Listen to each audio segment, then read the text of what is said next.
Grand-mère, n'a pas la prière pour tout le monde qui est en difficulté, tout le monde qui a rencontré sur route nous, pour tout le monde qui sans travail, sans papier, sans y pas gagner un côté pour y dormir. Grand-mère, apprenez-nous à garder avec un autre regard, moun sa yo qui est en souffrance. Même gens avec René Benjamin, t'es qu'on aide à traverser moments difficiles ça yo. En nous la prière.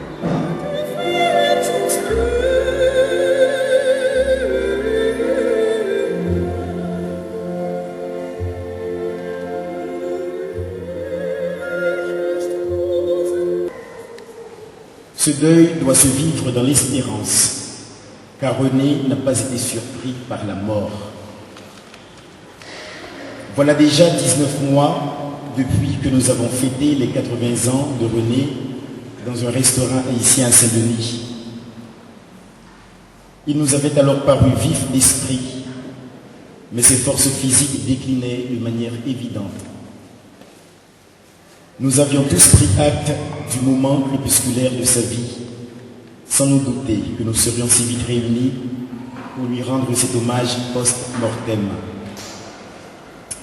Étant encore relativement loin d'atteindre la moitié de l'âge de René, la tâche m'est d'autant plus délicate, dans la mesure où René n'était pas vraiment ce qu'on peut appeler un homme de l'écrit. Mon mandat pour vous en parler émane donc directement de lui. Pour avoir, pendant ces 10 dernières années, travaillé étroitement avec lui. Car René avait eu le privilège d'avoir des professeurs à domicile. Ses parents auraient servi en premier lieu comme précepteurs. Son baccalauréat en poche, il a pu intégrer la future école polytechnique de l'Université d'Haïti, d'où il en est sorti ingénieur et spécialiste des sciences appliquées. Pendant ses études, il avait été amené à présider le cercle des étudiants chrétiens. Il n'avait pas été retenu comme un président docile par le pouvoir de l'époque. Devenu directeur adjoint du service des télécommunications d'Haïti, il a été pressé de s'éloigner du pays par crainte du pouvoir fasciste de l'époque pour emprunter un terme conçu par l'homme politique qu'il a soutenu toute sa vie. Je veux parler de Leslie Maniga. L'appartenance politique de René Benjamin était faite de discrétion et de constance, sans toutefois tomber dans le fanatisme, père de l'intolérance.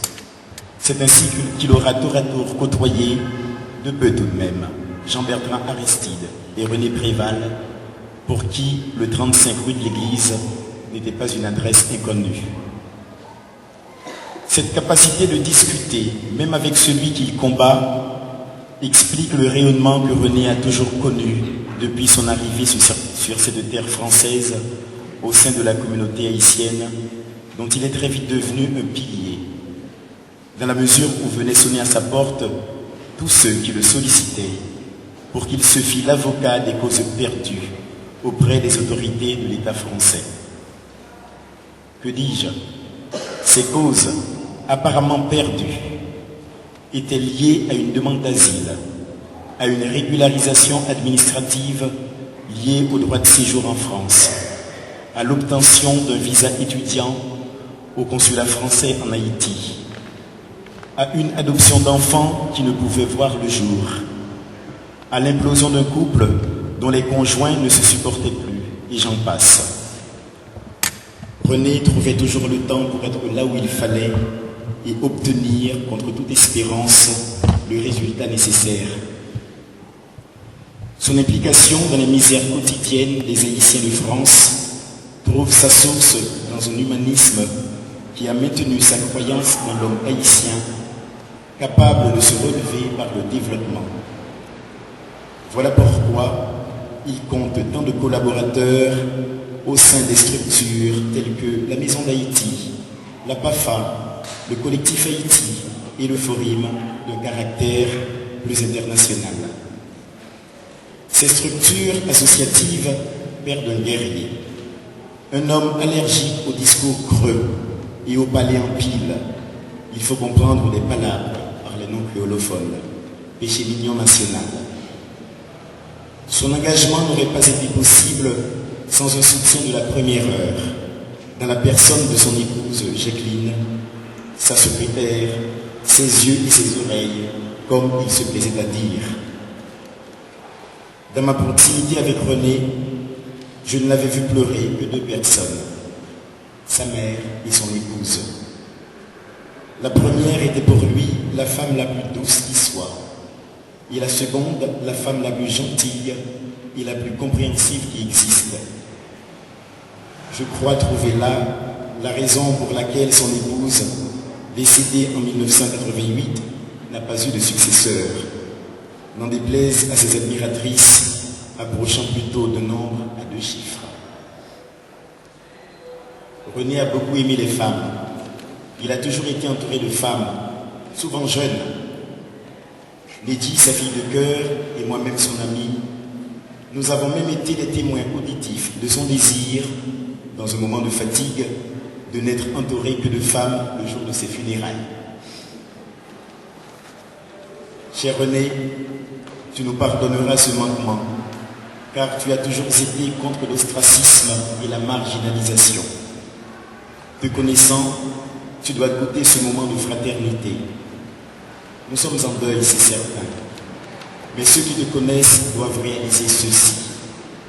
Tu exécrais la tristesse et la morosité. Tu étais un bout d'entrain. Tu avais de l'humour. Tu aimais la vie. Tu aimais la bonne chair, tout en étant un catholique fervent. René, tu n'as pas été surpris par la mort. Naturellement, tu ne la désirais pas, mais tu l'attendais de pied ferme. Les médecins te trouvaient courageux et batailleur. Pendant un semestre, tu as tenu bon avec un cœur défaillant à 87%. Lorsque l'heure de la mort a sonné, tu as connu ce moment béni où tes frères et sœurs de la communauté catholique de Paris imploraient la clémence de Dieu pour tes manquements. L'association Haïti Développement est en œuvre. Nous avons une idée de la suite que tu souhaitais. Cette association a connu quelques déboires, mais beaucoup de succès. Le résultat est là.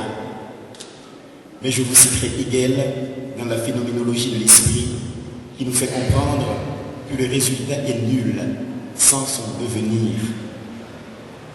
J'exhorte la petite équipe constituée par Marie-Ginette Lafont, Michel Driguet, le secrétaire général, et M. Luc Despeigne à estimer l'importance de leur responsabilité en tant qu'agent actif, mettant en œuvre nos projets de développement. Ce mot ne saurait être qu'un slogan, ni ne saurait devenir, dans sa concrétisation, la gestion du sous-développement. L'heure est à la vision et à l'imagination pour dessiner des lendemains meilleurs, car nos difficultés sont nombreuses. À vous tous ici présents, pour la plupart membres donateurs de Haïti Développement, qui croyaient dans le combat entrepris depuis 40 ans par René, par la voix de cette association, je lance l'appel solennel pour réagir comme il se doit à l'état des lieux de l'association que nous vous ferons parvenir à l'automne prochain. Les œuvres peuvent mourir quand les intérêts particuliers font florès et que la paresse s'installe. Aimer René, c'est contribuer énergiquement à la continuation de son action. Pour finir, puisse la famille de René, Marie-Ginette Lafont, sa fille de cœur, et vous tous, ses amis touchés par ce départ définitif, réaliser que le passage de René parmi nous est une promesse d'avenir.